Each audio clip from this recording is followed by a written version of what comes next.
तो अभी तक हम लोगों ने क्या पढ़ा था?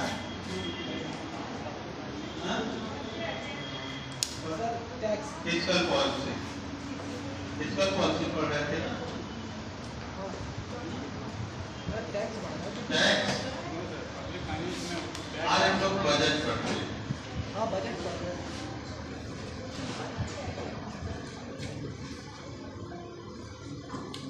बजट क्या है? बजट बताइए।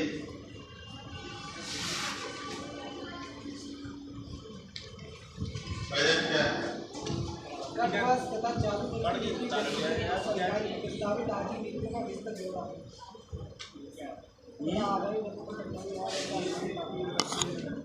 ये खुलेगा नहीं?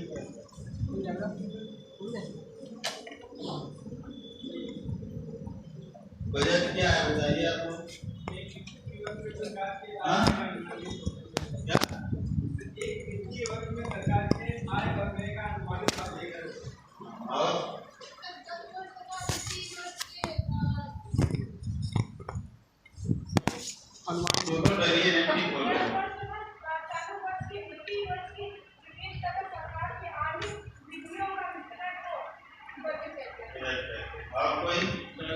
एक वित्तीय वर्ष में किसी देश के भौगोलिक क्षेत्र में सरकार की आय और व्यय का क्या बोल रहे बजट क्या है?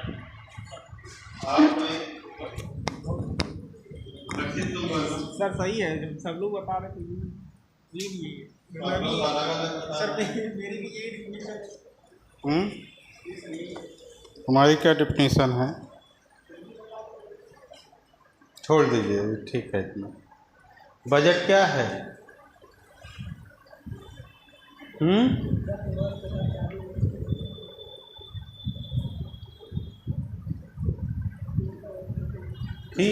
ठीक है। एक वित्तीय वर्ष का जो और गत वर्ष का जो लेखा जोखा है किस चीज़ का? आय और व्यय का। ठीक है, वो बजट में सम्मिलित किया जाता है। तो बजट के दो भाग हैं। बजट को हम किस भाग में डिवाइड कर सकते हैं? कौन कौन से? वो तो टाइप्स है बजट का ना। हाँ, राजस्व बजट और पूंजी बजट। तो एक क्या है? राजस्व, रेवेन्यू अकाउंट।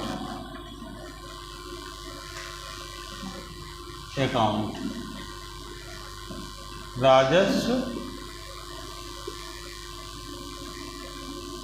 अकाउंट को क्या बोलेंगे? खाता। राजस्व खाता। और दूसरा क्या है? कैपिटल।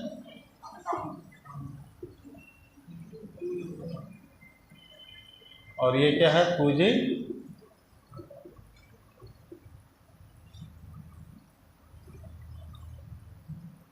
खाता। दो है। इसके बारे में हम लोगों ने उस दिन चर्चा भी किया है। बताइए, राजस्व खाता क्या है? राजस्व खाता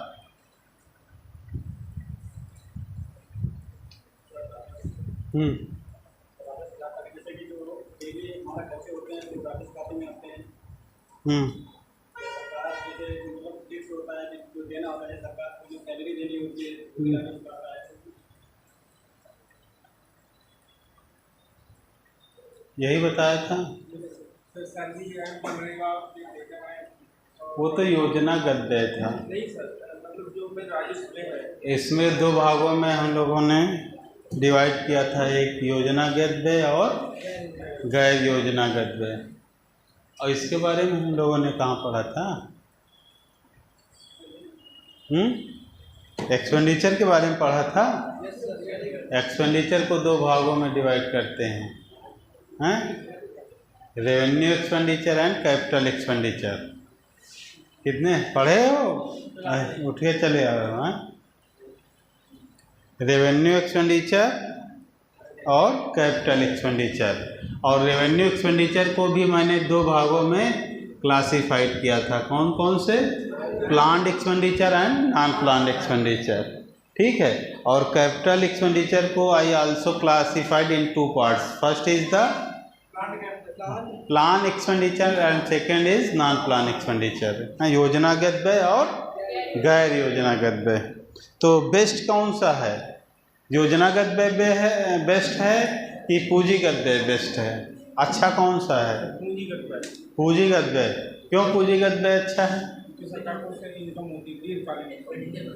हाँ, इंफ्रास्ट्रक्चर तैयार होता है, एक लोग बोलो। इंफ्रास्ट्रक्चर तैयार होता है, एक्सपेंडिचर इंफ्रास्ट्रक्चर तैयार होता, ठीक है। और हेल्थ फैसिलिटीज अच्छा इम्प्रूव होती है, ठीक है। और तुम लोग भी बोलो ना, बोलो। पुरानी देनदारियों में कमी आती है। हाँ, जो उसका जो उससे इनकम होती है उससे क्या होता है, जो इंटरेस्ट होता है उसको पेमेंट किया जाता है।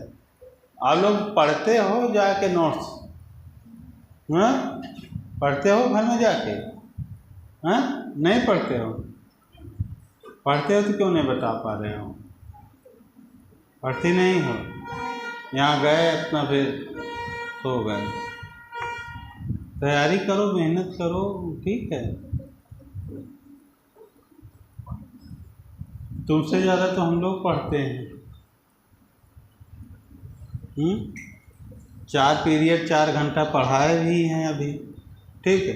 1.5 घंटा इसको पढ़ाएंगे, 5.5 घंटा पढ़ाएंगे, और पढ़ाने के लिए पढ़ना भी पड़ता है। हाँ, ऐसे हैं तो शोरने लग रही, जमाई आ रही हैं, नहीं से कह रहे हैं, पीछे जो पलट के देख रहे हैं। और जो योजनागत राजस्व खाता है, अकाउंट खाता आल्सो कैटेगराइज इन 2 पार्ट। इसमें एक तो आएगा तुम्हारा करेंट रिसीप्ट्स, क्या आएगा, और दूसरा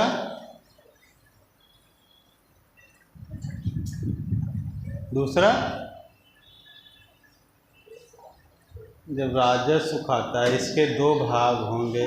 तो राजस्व खाता में एक तो प्राप्तियां होंगी, दूसरा क्या होगा, व्यय होगा। हाँ, पूंजीगत खाता इसके भी 2 भाग होंगे, एक क्या होगा, प्राप्तियां होंगी, दूसरा व्यय होगा। सिंपल है तो इसको हम करेंट रिसीप्ट्स एंड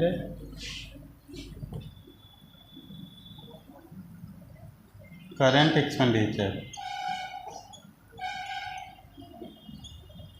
ये इसको क्या बोलेंगे हिंदी में, चालू प्राप्तियां, और इसको चालू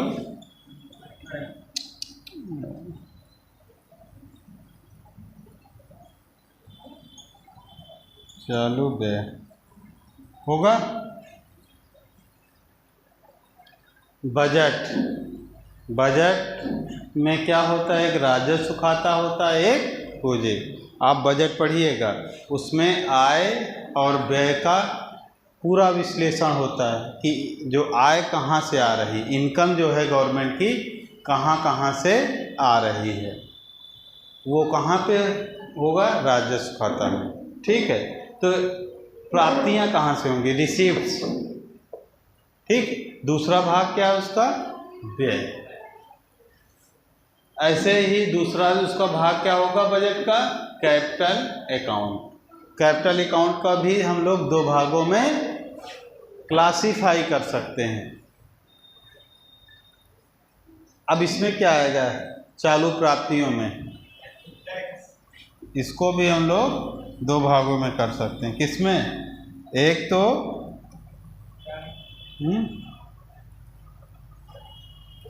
तो टैक्स हो जाएगा, और दूसरा नॉन टैक्स। टैक्स को भी हम लोग 2 भागों में कर सकते हैं। किसमें, डायरेक्ट और इनडायरेक्ट। कर सकते हैं ना, जितना अब डेप्थ में जाना पड़ेगा ना, आपको पढ़ रहे तो अगर बजट पढ़ रहा है तो उसके डेप्थ में जाना पड़ेगा कि पैसा जो आ रहा है कहाँ से आ रहा है और जो खर्च हो रहा है वो कहाँ कहाँ पे खर्च हो रहा है। आय व्यय का लेखा जोखा तभी तो सही मामलों में आपको पता चलेगा।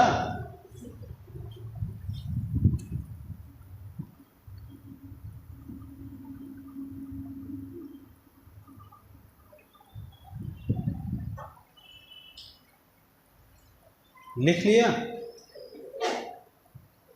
हम इसको भी दो भागों में कर सकते हैं एक्सपेंडिचर को। एक प्लान एक्सपेंडिचर हो जाएगा, प्लान एक्सपेंडिचर, और ये नॉन प्लान। प्लान को क्या बोलेंगे? योजनागत। तो देख लीजिए, इसको तुम लोग लिख लीजिए, जगह नहीं है। और गैर योजनागत इसको क्या बोलेंगे? गैर योजनागत। लिख लीजिएगा, नीचे जगह स्पेस नहीं है। तुमको जब रिसर्च नहीं दिखता था तो पीछे बैठना चाहिए था। देखो पीछे जगह खाली है तुम्हारी सहेली के पास, वहाँ चली जाओ। यहाँ डैश है, जगह दिखेगा नहीं, परेशान होगी। हाँ, कहाँ दिख रहा है? दिख रहा है। हाँ, उठ के क्यों देख? जब एक सीट खाली है उधर, उधर बैठ सकते हो।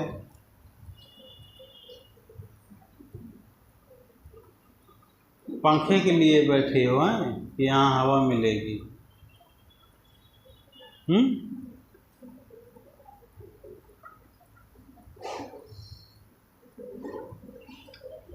इसको लिख लीजिए। फिर हम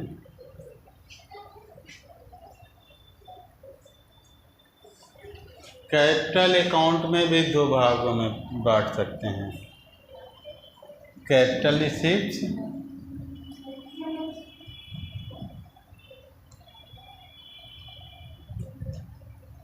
पूंजीगत प्राप्तियां और पूंजीगत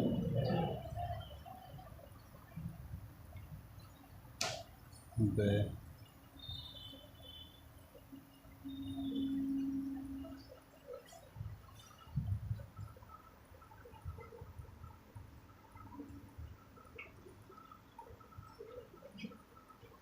आ रहा कि सर हिल रहा है सिर्फ?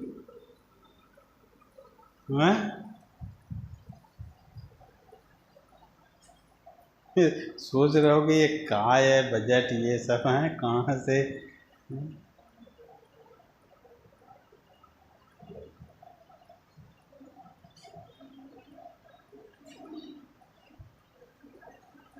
इसको यहाँ पढ़ाया जा रहा है, उसके बाद घर पे जाइएगा, फिर किताब से पढ़िएगा, तब चीज़ें क्लियर होंगी।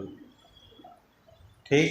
और फिर भी ना क्लियर हो तो हमारे पास आइए, हम उसको फिर से एक बार बता देंगे। हाँ, NCERT में सब नहीं मिलेगा।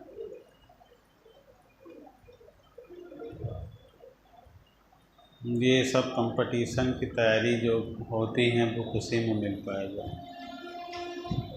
या पब्लिक एक्सपेंडिचर जो पब्लिक फाइनेंस की बुक आती है इकोनॉमिक्स में, उसमें मिलेगा। कंपटीशन की जो तैयारी की आती हैं एक, उसको आप लोग देख सकते हैं। प्रतियोगिता दर्पण की नहीं आती इकोनॉमिक अर्थ, क्या नाम है उसका? अतिरिक्तांक, अर्थव्यवस्था का कुछ एक अतिरिक्तांक आता है, इसको आप लोग देखिएगा। मैंने पढ़ा नहीं है लेकिन मैंने मार्केट में उसको देखा है। ठीक है, लाल एंड लाल की आती है आर्थिक सर्वेक्षण, उसको आप लोग देखिएगा। मिश्रा एंड पुरी की किताब बताएं, लेकिन उसमें ये सारी चीज़ें नहीं मिलेंगी, आपको डेटा मिलेगा।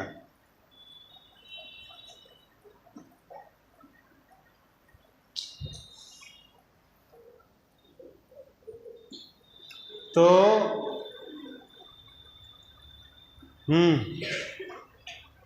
इधर देखो, हम लोग क्या पढ़ रहे हैं? बजट। बजट क्या है?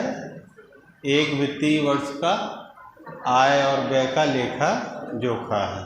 ठीक है, एक वित्तीय वर्ष गत वर्ष का भी इसमें डेटा रहता, हाँ प्रेडिक्शन भी रहता है कि इन फ्यूचर कितना हमको इनकम होगी, कितना एक्सपेंडिचर करना होगा।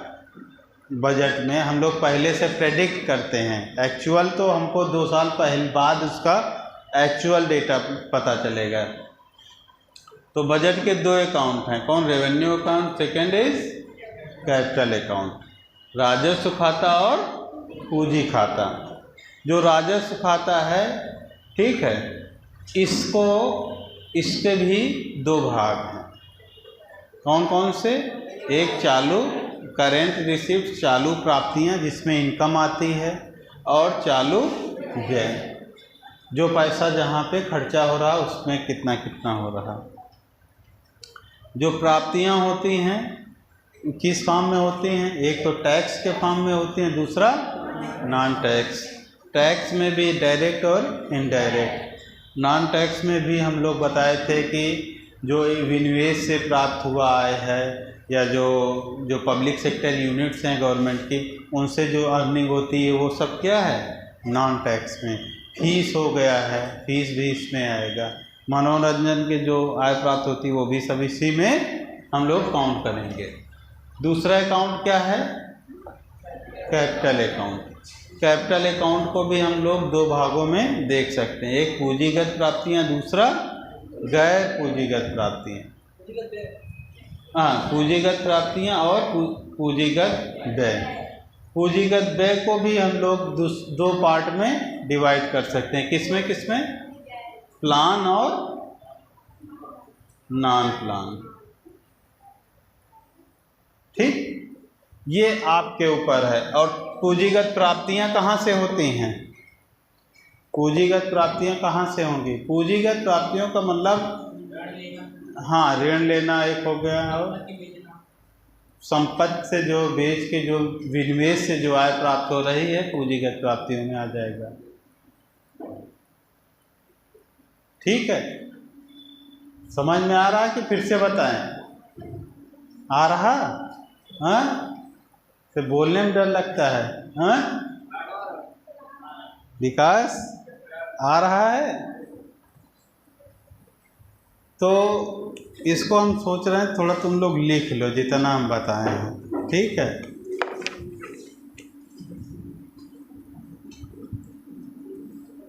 समझ में आ गया हो तो रहने दे लिखाने के लिए, है?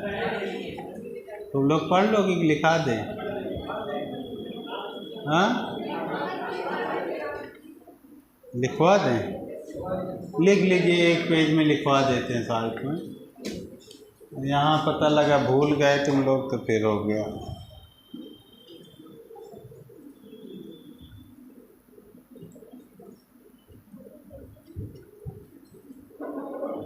लिखिए, राजस्व खाता, बजट के राजस्व खाता में, बजट के राजस्व खाता में सरकार चालू प्राप्तियों एवं चालू व्यय का लेखा जोखा प्रस्तुत करती है।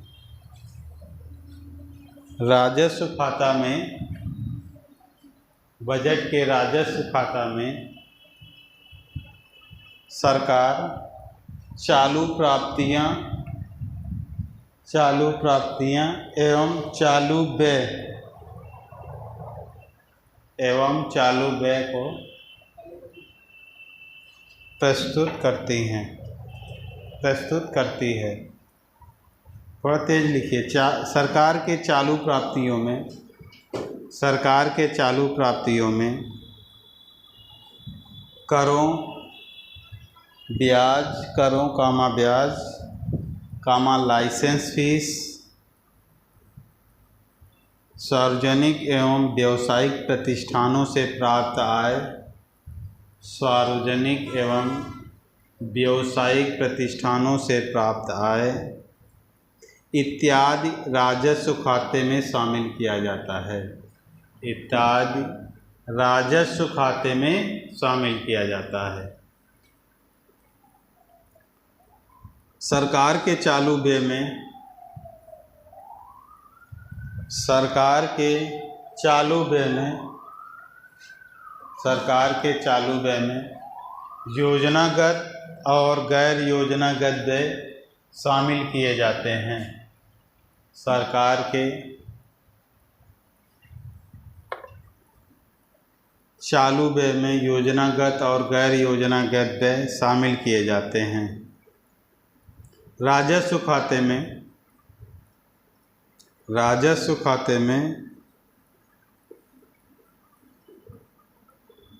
चालू योजना व्यय में राजस्व खाते में चालू योजना व्यय में नई परियोजनाओं के मद में राजस्व खाते में चालू योजना व्यय में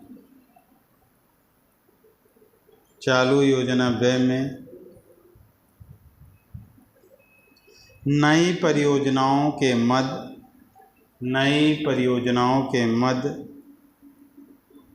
में पारिश्रमिक एवं वेतन व्यय स्टेशनरी एवं प्रतिदिन के व्यय शामिल होते हैं। स्टेशनरी एवं प्रतिदिन के व्यय शामिल होते हैं। प्रतिदिन के व्यय शामिल होते हैं। राजस्व खाता के चालू गैर योजनागत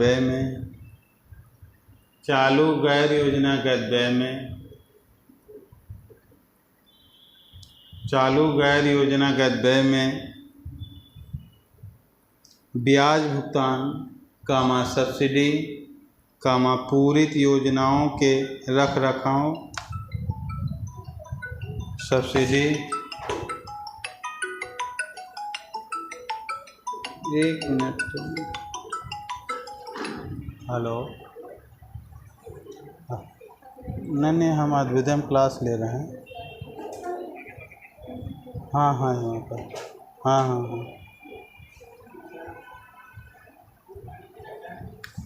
कहाँ पे पहुँचे आप लोग? सब्सिडी,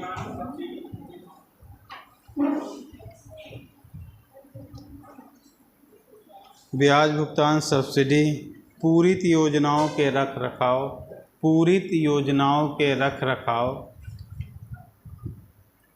रखरखाव एवं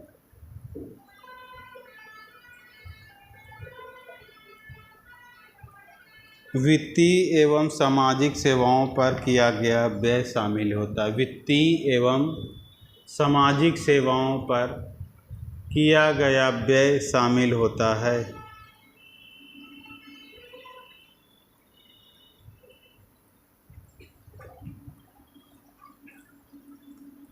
फिर दूसरा लिखो, पूंजी खाता, कैपिटल अकाउंट।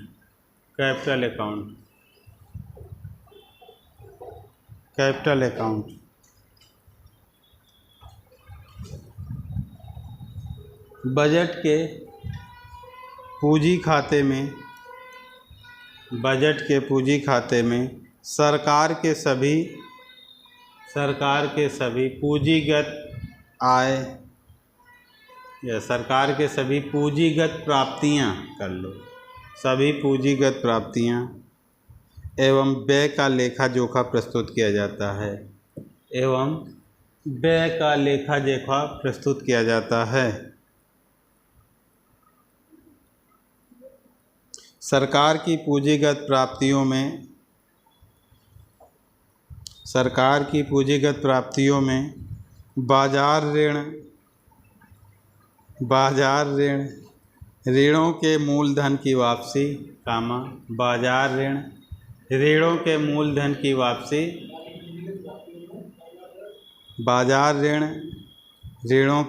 की वापसी, सार्वजनिक प्रतिष्ठानों के विनिवेश से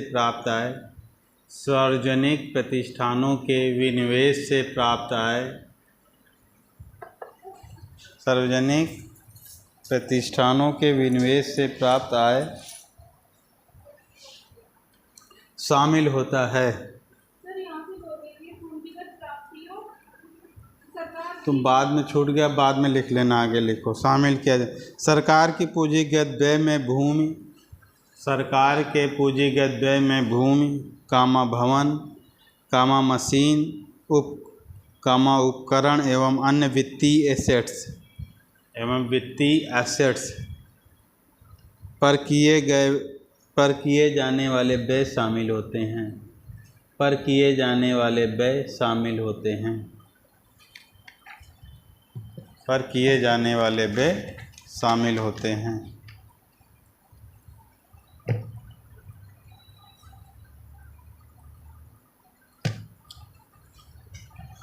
पर किए जाने वाले व्यय शामिल होते हैं।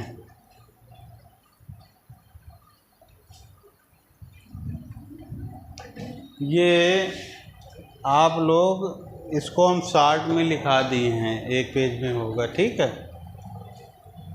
अब घाटे की वित्त व्यवस्था क्या है?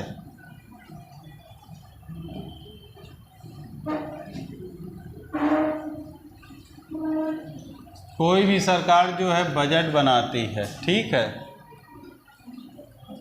बजट या तो सरप्लस हो सकता है या डेफिसिट में हो सकता है, घाटे का हो सकता है या फिर किसका हो सकता है, डेफिसिट में, ठीक है। और डेफिसिट का भी हमने बताया था 2 प्रकार है, ठीक है। एक केस तो हो सकता है कि जब आय ज़्यादा हो और व्यय कम हो, एक केस हो सकता है कि जब व्यय ज़्यादा हो और आय कम हो। और अमूमन हम लोग देखते हैं कि व्यय ज़्यादा होता है सरकार का और आय कम होता है, ठीक है। सरकार का व्यय क्या होता है, अमूमन ज़्यादा होता है, और सरकार की जो आय होती है वो क्या होती है, कम होती है। तो इस केस में अब क्या होना चाहिए अगर व्यय ज़्यादा कर रही गवर्नमेंट, ठीक है, और गवर्नमेंट की जो इनकम है वो कम हो रही है, तो क्या प्रॉब्लम्स आएंगी इकोनॉमी में?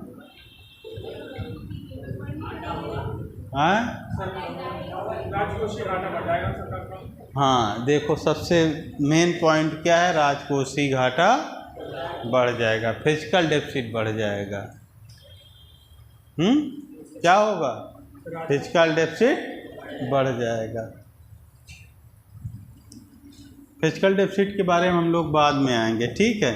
घाटे के वित्त की जो व्यवस्था है, तो हो सकता है कि जैसे बजट में हमने बताया कि 2 अकाउंट हैं, एक क्या है रेवेन्यू अकाउंट, दूसरा क्या है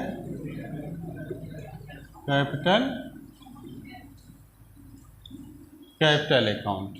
पहला क्या है रेवेन्यू अकाउंट है, दूसरा कैपिटल अकाउंट है। जो रेवेन्यू अकाउंट है तो इसके भी 2 भाग हैं, अभी बताया, ठीक है। और इसके भी कैपिटल अकाउंट के भी 2 भाग हैं। इसमें जो दूसरा भाग है एक्सपेंडिचर का, किसका भाग है, एक्सपेंडिचर व्यय का, और इस अकाउंट का भी दूसरा भाग क्या है, व्यय, ठीक है।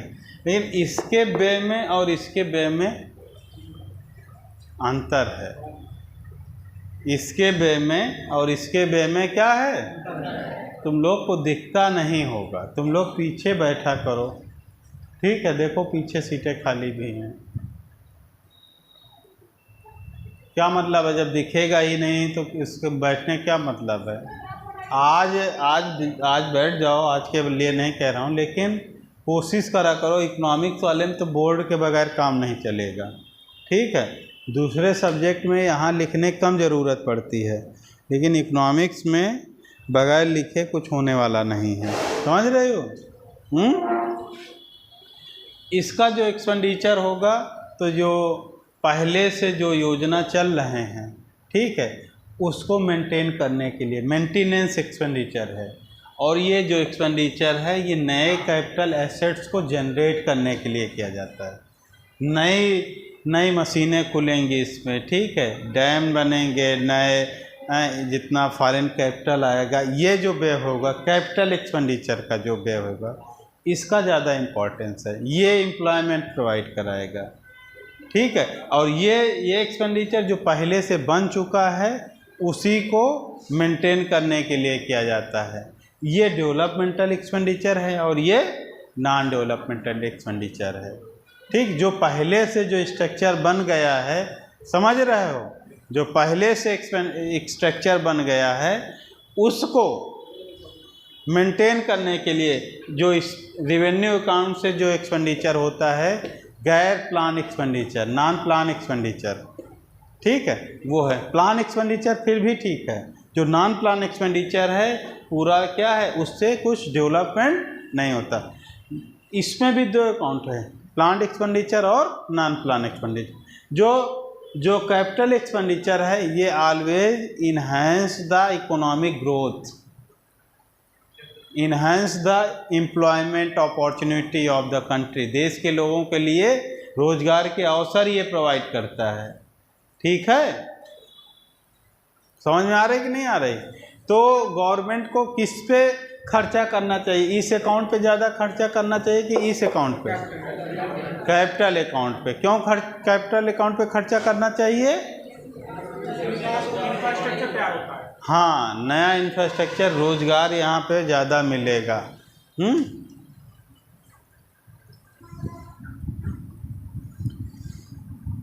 इसको लिखाएं कि छोड़ दें? हैं, लिखा दें तो लिख लीजिएगा डेफिसिट फाइनेंसिंग में।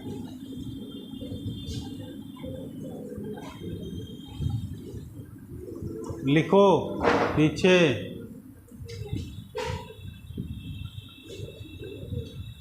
कॉपी नहीं लाई हो क्या? अच्छा, लिख रही हो? आवाज़ आ रही है हमारी?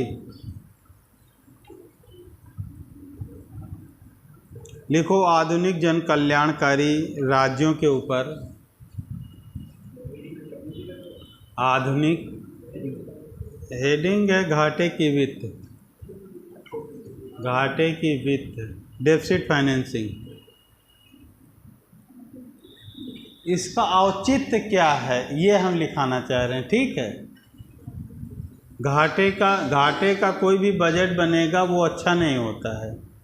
कोई भी अगर डेफिसिट फाइनेंसिंग हो रहा है, इसके लिए सरकार बहुत सारा लोन लेती है।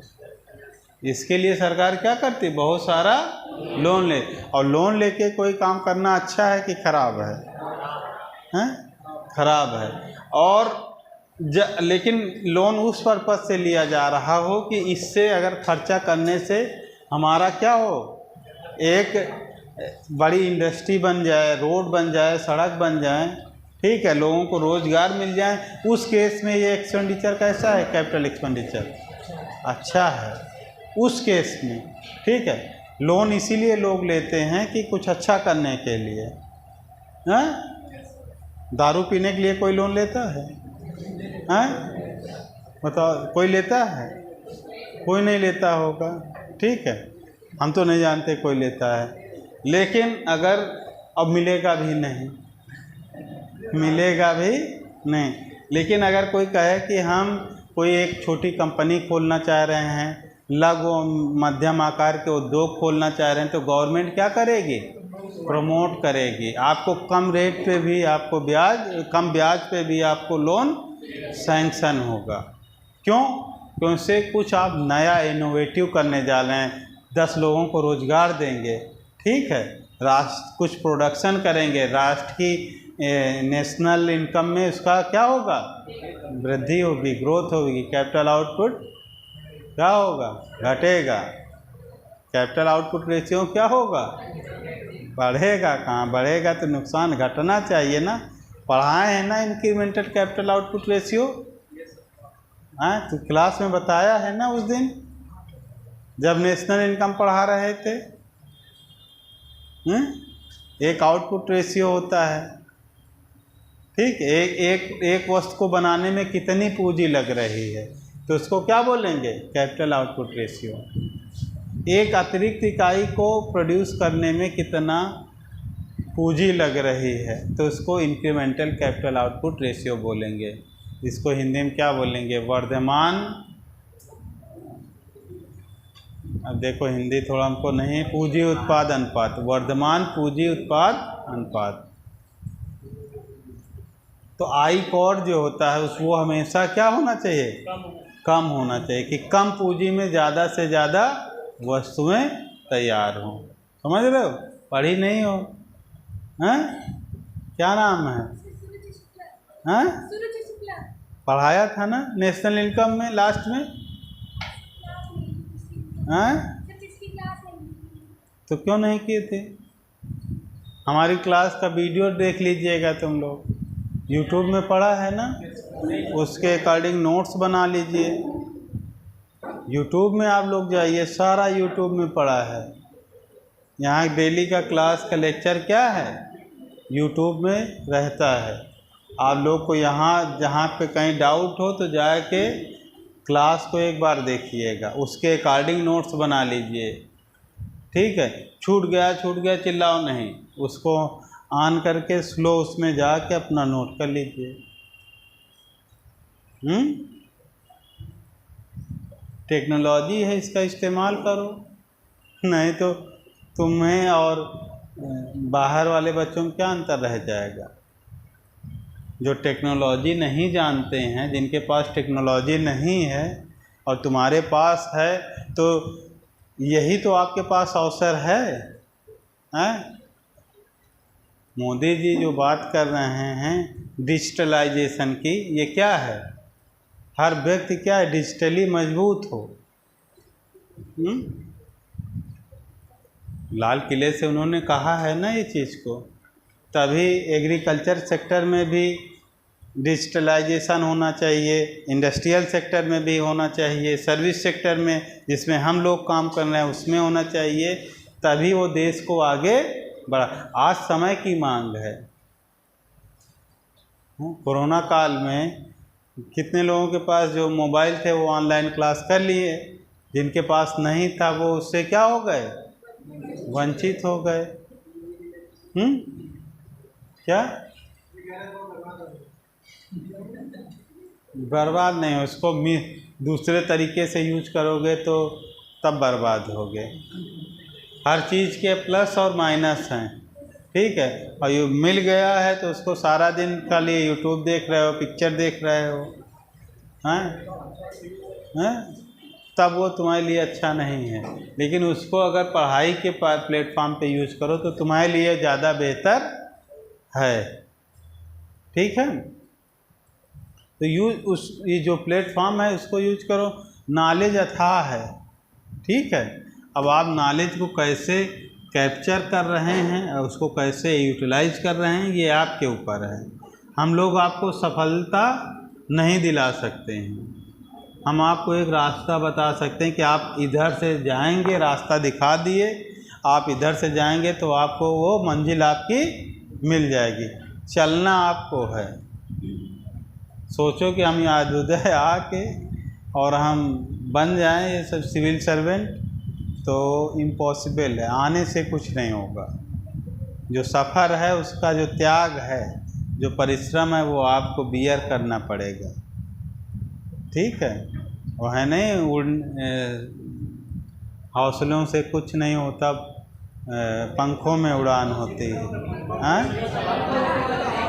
हाँ, पंखों से कुछ नहीं, हौसलों में उड़ान होती है। किसकी है ये कविता, किसकी है? हरिवंश राय बच्चन जी की है ऐसा।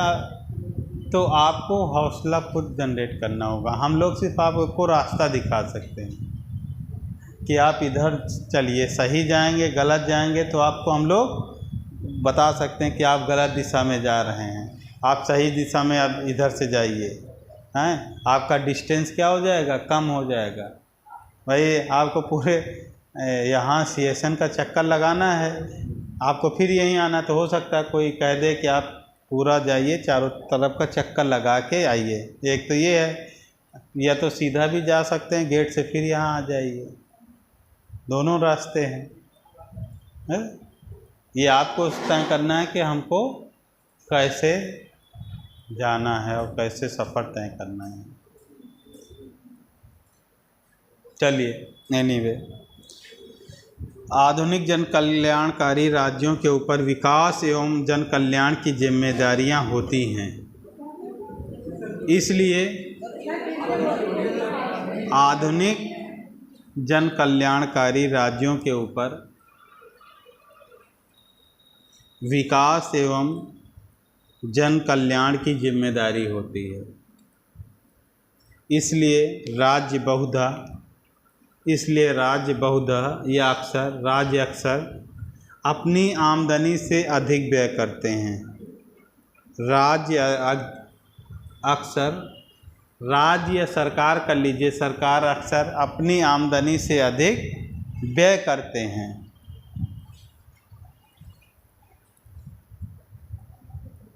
जब सरकार अपनी आय से अधिक व्यय जब सरकार या राज्य अपनी आय से अधिक व्यय करता है, जब सरकार अपनी आय से अधिक व्यय करता है तो इसे घाटे का वित्त डेफिसिट फाइनेंसिंग कहते हैं। इसको क्या कहते हैं? Deficit financing. घाटे का वित्त क्या कहते हैं इसको? जब सरकार अपनी आय से अधिक व्यय करे।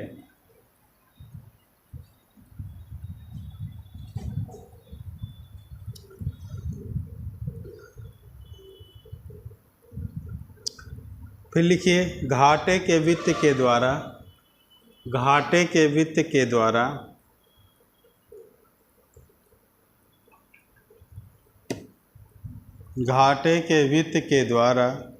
सरकार आर्थिक विकास के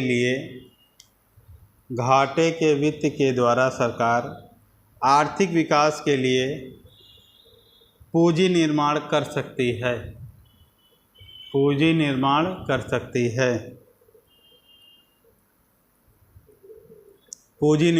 सकती है। थोड़ा जल्दी लिखिए, नहीं तो कब पूरा होगा। इसके द्वारा सरकार जन कल्याणकारी योजनाओं, खासकर सामाजिक एवं आर्थिक सेवाओं का विस्तार कर सकती है। इसके द्वारा सरकार जन कल्याणकारी सेवाओं जैसे सामाजिक एवं आर्थिक सेवाओं का विस्तार कर सकती है। किंतु व्यवहारिक तौर पर यह देखा जाता है कि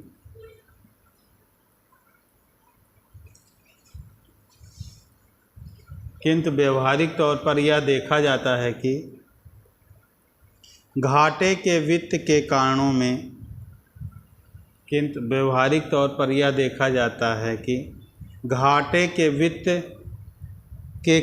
में सरकार के गैर राजस्व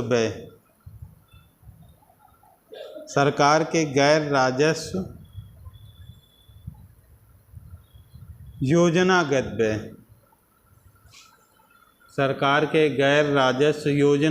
व्यय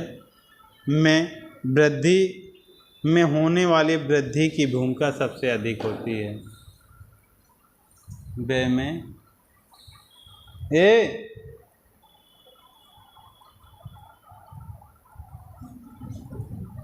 चाबी है ना? अच्छा, भूमिका सबसे अधिक होती। गैर योजनागत व्यय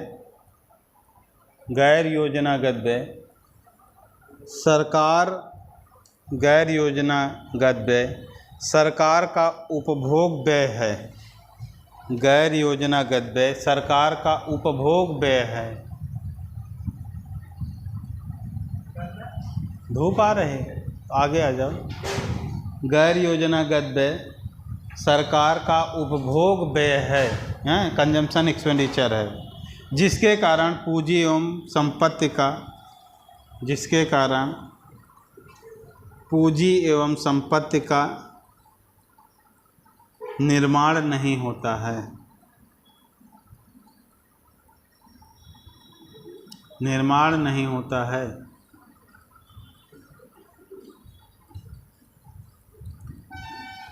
अतः घाटे के वित्त पर आधारित बजट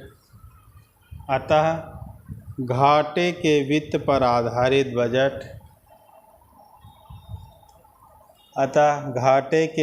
पर आधारित बजट की वांछनीयता डिजायबिलिटी वांछनीयता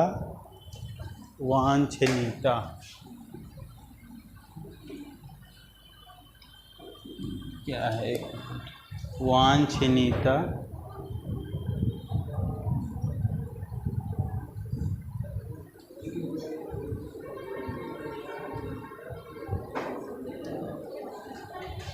वांछनीयता, ठीक है। डिजायबिलिटी है कि नहीं? वांछनीयता थोड़ा हिंदी कठिन वर्ड है, ठीक है। हाँ, वांछनीयता का निर्णय इस आधार पर कर सकते हैं। डिजायबिलिटी मतलब ये होना चाहिए कि नहीं होना चाहिए, इसका मतलब ये है। का निर्णय इस आधार पर कर सकते हैं कि वांछनीयता का निर्णय इस आधार पर कर सकते हैं कि सार्वजनिक व्यय का प्रवाह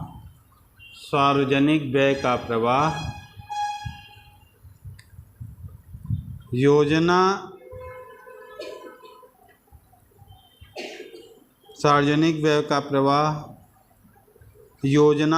पूंजी निर्माण एवं आर्थिक विकास की ओर है। योजनागत व्यय जैसे पूंजी निर्माण एवं आर्थिक विकास की ओर है, या गैर योजनागत व्यय की ओर है,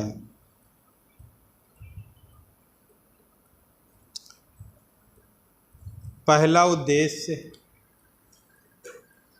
उद्देश्य घाटे वाले बजट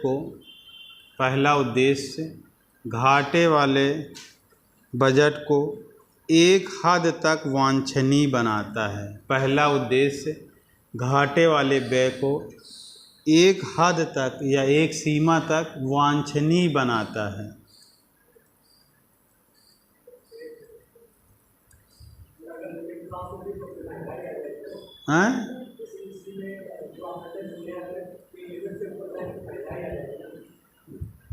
अभी हम बता रहे हैं, लिख लीजिए।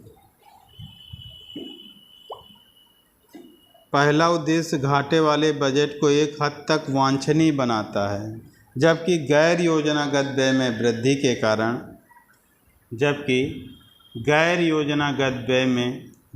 के कारण घाटे के वित्त पर आधारित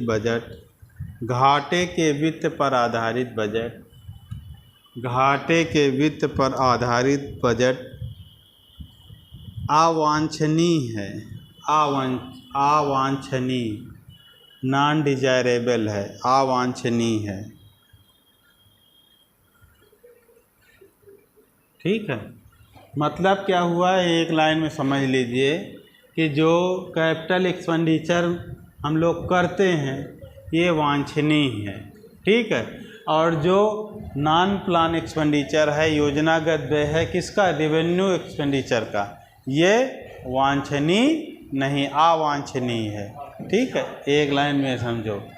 हमको अपना एक्सपेंडिचर गवर्नमेंट को किस पे बढ़ाना चाहिए? कैपिटल एक्सपेंडिचर पे, और घटाना किस पे चाहिए? इस पे। लेकिन इसको हम बहुत ज़्यादा नहीं घटा सकते, क्योंकि जो हमारे पास इंफ्रास्ट्रक्चर बन गया है आपको मेंटेनेंस करना ही होगा। रेवेन्यू अकाउंट बढ़ेगा, दोनों बढ़ेगा, ये भी बढ़ेगा वो भी बढ़ेगा, ठीक है। क्योंकि इसको भी नहीं हम बंद कर सकते हैं और इसको भी तो हमको बढ़ाना है। महंगाई बढ़ रही है, बढ़ेगा सब कुछ। और इसके अलावा महंगाई ना बढ़े तो इस पर गवर्नमेंट जो है सामाजिक कल्याण के लिए इसमें खर्चा कर रहे हैं ना, सोशल वेलफेयर के लिए योजनागत वे में, तो इसको बढ़ाना ही पड़ेगा।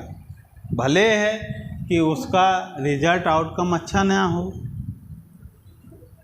आपको जो सरकार किसानों को या जो गरीब लोग हैं, देश के 30 करोड़ लोग गरीब, 29% लोग गरीबी रेखा के नीचे अपना जीवन यापन कर रहे हैं, उनको सरकार तो नहीं से छोड़ देगी, उन पे सरकार पर्याप्त अमाउंट में एक्सपेंडिचर करेगी उन पे, ठीक है। और वो जो है वो रेवेन्यू अकाउंट से होता है, ठीक है।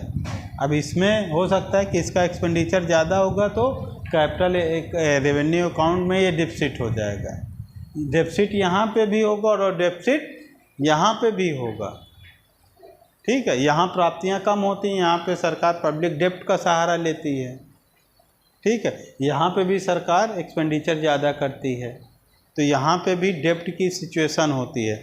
डेप्ट दोनों जगह होगा, डेफिसिट दोनों जगह होगा, यहाँ पे भी डेफिसिट होगा, यहाँ पे डेफिसिट होगा। लेकिन ये डेफिसिट जो है ये इकोनॉमी के लिए अच्छा है और ये डेफिसिट जो है इकोनॉमी के लिए अच्छा नहीं है।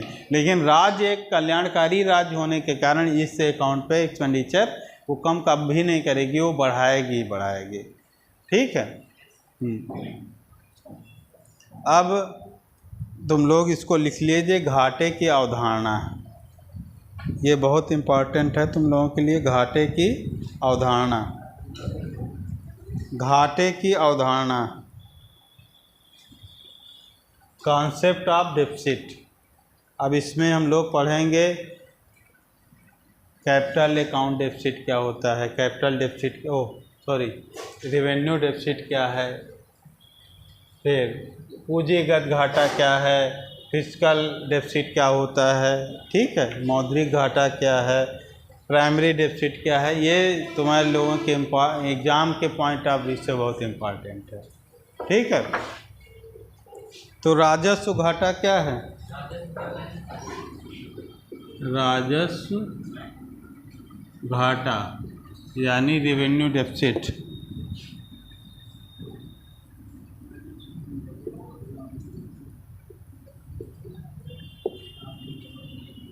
बराबर क्या होगा, राजस्व घाटा बराबर राजस्व, हाँ, एक प्राप्तियाँ कितनी तुमको इनकम मिल रही है माइनस राजस्व, उल्टा हो गया, सही कह रहा हूँ।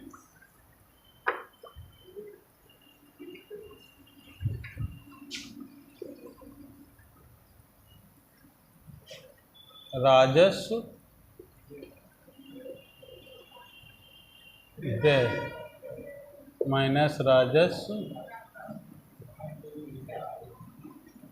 हमारी जो इनकम है कम है, हमारा एक्सपेंडिचर क्या है ज़्यादा है। हमारा इनकम क्या है, बोलो, हाँ, तो कहाँ देख रहे थे तुम,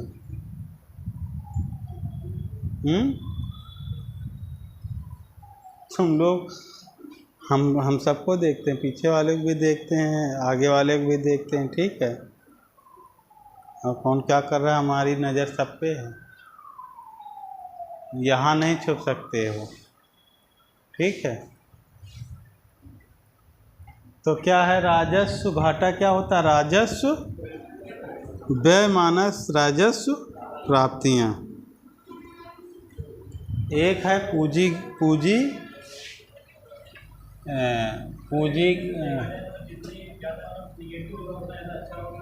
कौन अच्छा नहीं होगा, ये अच्छा क्यों होगा, प्राप्तियाँ ज़्यादा, इनकम ज़्यादा होगा तो हाँ, प्राप्तियाँ ज़्यादा होगा तो घाटा क्या हो जाएगा, नहीं, हम ये नहीं, घाटा तो ये व्यय तो एक्सपेंडिचर ज़्यादा रहेगा ही। अगर एक्सपेंडिचर फिक्स है, ठीक है, एक्सपेंडिचर तो हमें, घाटा का मतलब है कि आपका व्यय ज़्यादा है। अगर इन केस प्राप्तियां बढ़ जाएं, ठीक है, तो आपका घाटा क्या हो जाएगा, कम हो जाएगा। हैं, प्राप्तियां जितना टैक्स ज़्यादा बढ़ जाएगा गवर्नमेंट का, उसका जो डेफिसिट क्या हो जाएगा, कम हो जाएगा। और दूसरा किस कारण से कम हो सकता है, सरकार व्यय कम कर दे इस पे, ठीक है। घाटा घटाने के दो उपाय हैं, या तो आप अपनी आय बढ़ा लो या अपने खर्चे कम कर दो। एक कैपिटल डेफिसिट है, पूंजीगत घाटा, पूंजीगत घाटा कैपिटल,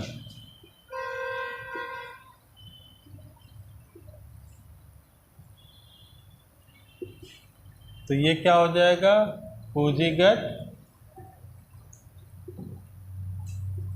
व्यय माइनस पूंजीगत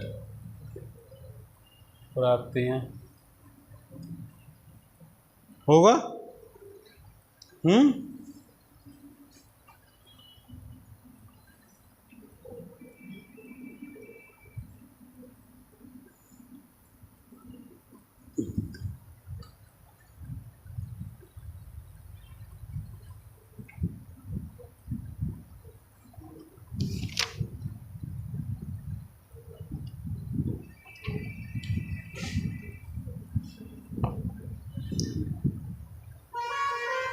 एक अब राजस्व घाटा मिल गया, पूंजीगत घाटा मिल गया, हम बजट घाटा निकाल सकते हैं। हाँ, बजट क्या होगा, ये कुल व्यय माइनस कुल होगा। बजट घाटे में क्या हो गया है, बजट में हम क्या बताए थे, इधर देखो, बजट में क्या बताया था, एक तो रेवेन्यू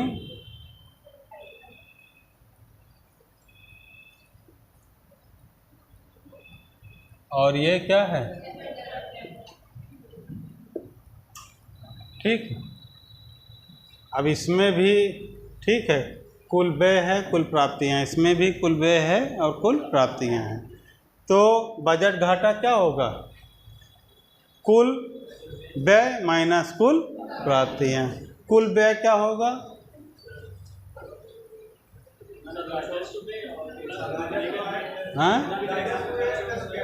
हाँ, राजस्व व्यय पहले प्लस पूंजीगत व्यय, राजस्व व्यय प्लस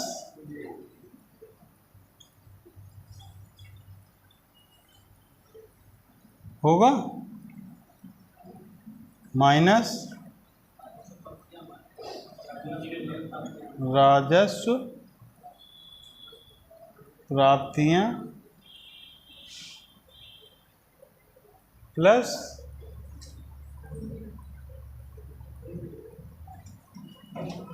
पूंजीगत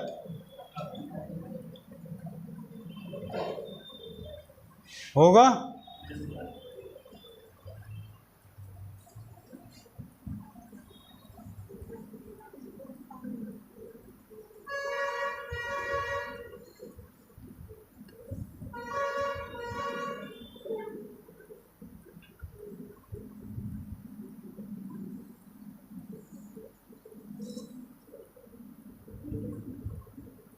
हुआ, समझ में आ गया, आगे बढ़े बढ़े।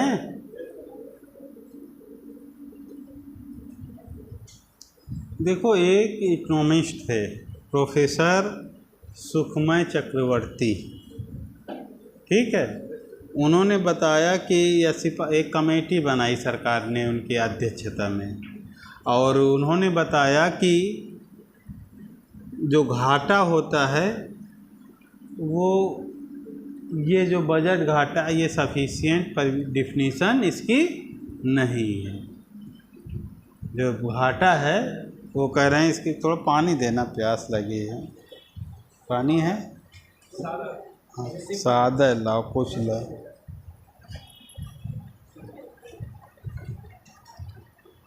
एक घूंट पानी पिए।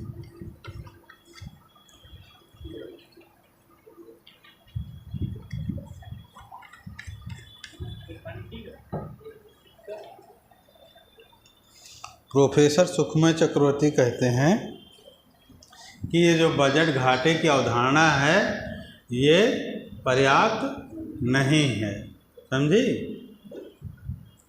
ऐसा उन्होंने क्यों कहा हैं?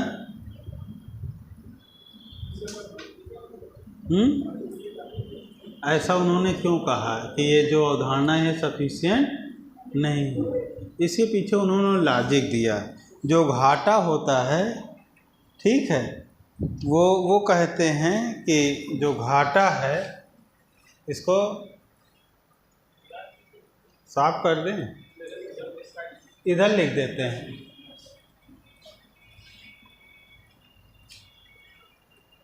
उनके अनुसार घाटा क्या होता है?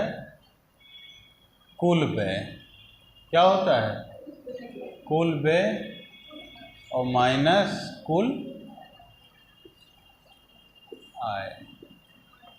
सरकार का जितना कुल व्यय हुआ है और सरकार को जितनी कुल आय है वो उनका घाटा है। ठीक? ये सही है, ये भी सही है। हाँ, कि सरकार की कुल जितनी आय है और उसका जो एक्सपेंडिचर ज़्यादा है और आय कम है तो वो उसका घाटा निकालेंगे। सुखमय चक्रवर्ती।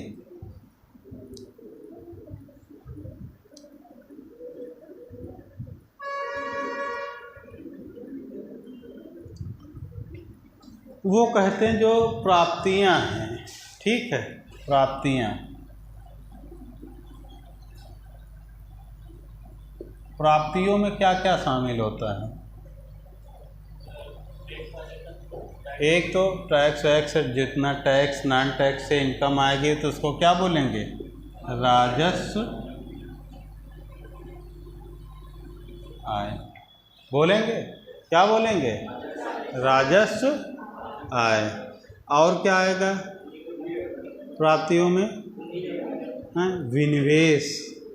विनिवेश से प्राप्त प्लस विनिवेश से प्राप्त आय। या इसको ऐसे ना लिखो, इसको यहाँ ना लिखो,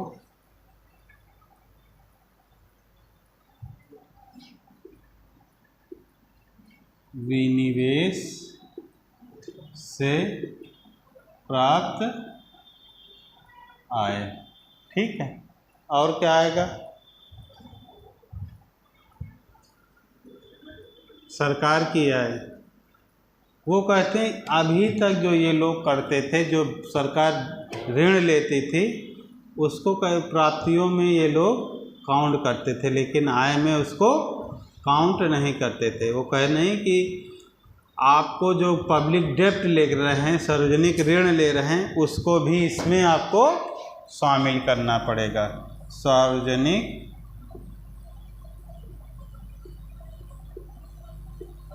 ऋण प्राप्तियों में क्या क्या शामिल होंगे? राजस्व आय, विनिवेश से प्राप्त आय, विनिवेश से प्राप्त आय बता चुके हैं। सार्वजनिक ऋण, सार्वजनिक ऋण सरकार डोमेस्टिक एरिया में भी ले सकती, अपने देश में भी ले सकती और विदेश से भी ले सकती। पहले अपने देश में लेती है, जब यहाँ से सफिशिएंट नहीं होता तब विदेश से भी लेती। प्लस वो कहते हैं अन्य देयताएँ, अन्य देयताएँ। अन्य देयताएँ में जैसे किसान विकास पत्र हुआ, इंदिरा विकास पत्र हुआ, ठीक है, ये सारी जैसे जो बजट योजनाएं हैं, सरकार इसको अपना अधिकार समझती थी। ठीक है, तो ये सब चीज़ को भी कहे कि ये सरकार की प्राप्तियों में आएंगे। ठीक है। एक राजस्व से जो आय मिलेगी, विनिवेश से जो आय मिलेगी, और जो सार्वजनिक ऋण से आय मिलेगी, और जो अन्य देयताएं हैं, ये सारी क्या हैं? प्राप्तियां हैं। सारी क्या हैं? प्राप्तियां हैं। अच्छा, इसमें हम थोड़ा हम इसको सही कर सकते हैं। इसमें प्लस सब जगह लगा दें, हाँ? हो जाएगा ना? तो आप बताओ कि इसको हम यहाँ लिख दे रहे हैं, दिख रहा है सबको? या इधर लिख देते हैं? साफ ही कर दो, क्या करना है, आगे देखा जाएगा, ज़रूरत होगी तो।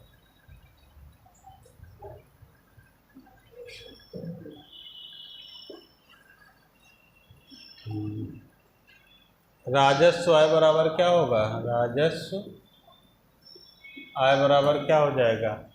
प्राप्तियां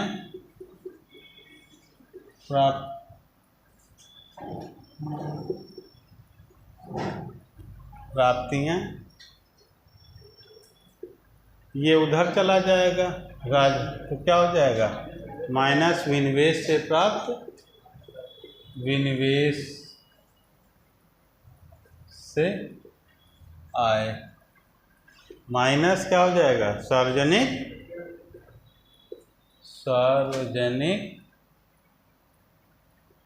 ऋण, माइनस अन्य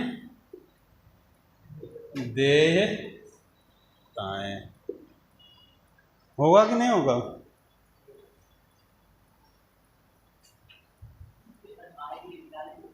हाँ, अभी समझते जाओ,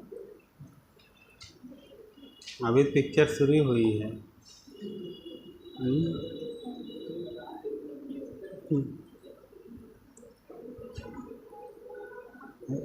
घाटा बराबर क्या है? कुल व्यय माइनस कुल आय।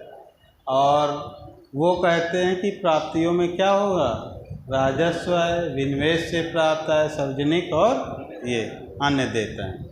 अब अगर इस सारी चीज़ों को हम समीकरण 2 मान लेते हैं, तो प्राप्तियों बराबर, हाँ, प्राप्तियां बराबर क्या है? वो राजस्व आय बराबर क्या है? प्राप्तियां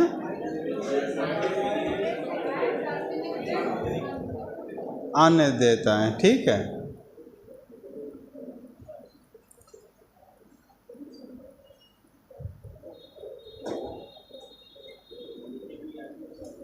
तो घाटा बराबर क्या होगा? ये घाटा बराबर क्या होगा? घाटा बराबर कुल व्यय, कुल व्यय और माइनस कुल आय। तो कुल आय क्या हो जाएगा? ये चीज़ें को लिखो, प्राप्तियां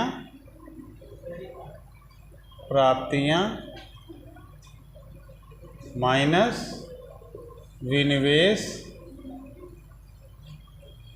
विनिवेश जो है, प्राप्तियों में अगर विनिवेश शामिल हो जाएगा तो विनिवेश को हम हटा दे रहे हैं। ठीक है, अभी विनिवेश को हटा देंगे, माइनस सार्वजनिक ऋण, माइनस क्या हो जाएगा? अन्य देयताएं। ठीक है। अब इसको ब्रैकेट खोलिए, तो कुल व्यय बराबर माइनस प्राप्तियां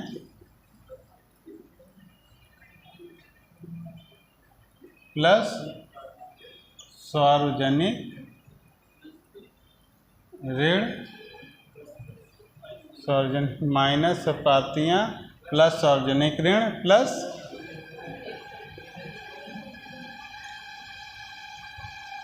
अन्य देयताएं। ठीक है। कुल व्यय माइनस कुल प्राप्तियां क्या थी? तुम लोग बताओ, अभी पहले लिखाए थे क्या थी? कुल व्यय माइनस कुल प्राप्तियां क्या थी? हैं? बजट घाटा। क्या था? बजट घाटा प्लस सार्वजनिक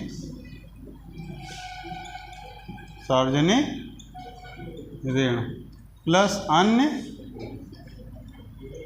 देयताएं। ठीक है।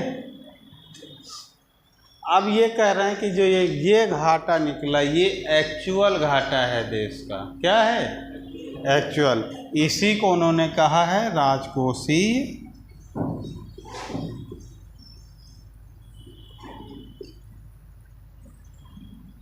क्या कहा है? राजकोषीय घाटा। तो राजकोषीय घाटा में क्या शामिल है? बजट घाटा प्लस सार्वजनिक ऋण प्लस अन्य देयताएं। समझे कि ये किस लिए कर रहे थे हम? फिर समझाएंगे भी। हैं? क्योंकि पहले जो है राजकोषीय घाटा का कॉन्सेप्ट नहीं था, सिर्फ revenue deficit, capital deficit, budget deficit तक ही था। ठीक है। आप तुम लोग ये सब नाम कहीं नहीं सुनते होगे, आप सिर्फ एक ही चीज़ सुनने में आता है, क्या? राजकोषीय घाटा।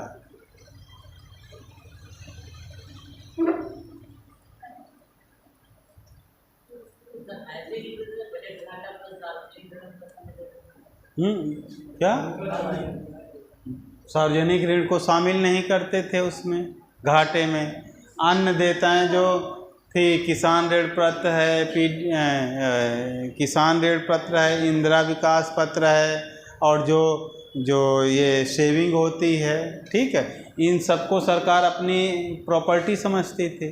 इनको इसमें घाटे में शामिल ही नहीं करती थी। जब इसको शामिल करोगे तब पिक्चर एक्चुअल में दिखाई देगी ना तुमको कि एक्चुअल में क्या घाटा है। अब ऋण को निकाल दोगे, ऋण का इतना बड़ा भाग है। हाँ, देश से भी ले रहे हो, विदेश से भी ले रहे हो। हाँ, अन्य देयताओं में इंदिरा विकास पत्र है, बता चुके हैं, किसान विकास पत्र है, पीपीएफ अकाउंट का जो पब्लिक प्रोविडेंट फंड का अकाउंट पैसा है, ये सब चीज़ जुड़ता ही नहीं था। सिर्फ घाटा को क्या कहते थे? बजट घाटे तक सीमित कर दिए। कुल व्यय माइनस कुल प्राप्तियाँ। लेकिन इससे बड़ी पिक्चर है, हम इसलिए राजकोषीय घाटा की ज़रूरत पड़ी। क्या? प्रोफेसर सुखमय चक्रवर्ती, वो कमेटी बनी थी, उसमें उन्होंने सुझाव दिया था।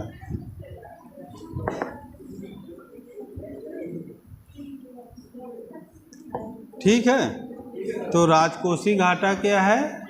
टाइम हो गया क्या? ठीक है, ठीक, चिल्ला रहे हो, बहुत जल्दी एक्टिव रहते हो।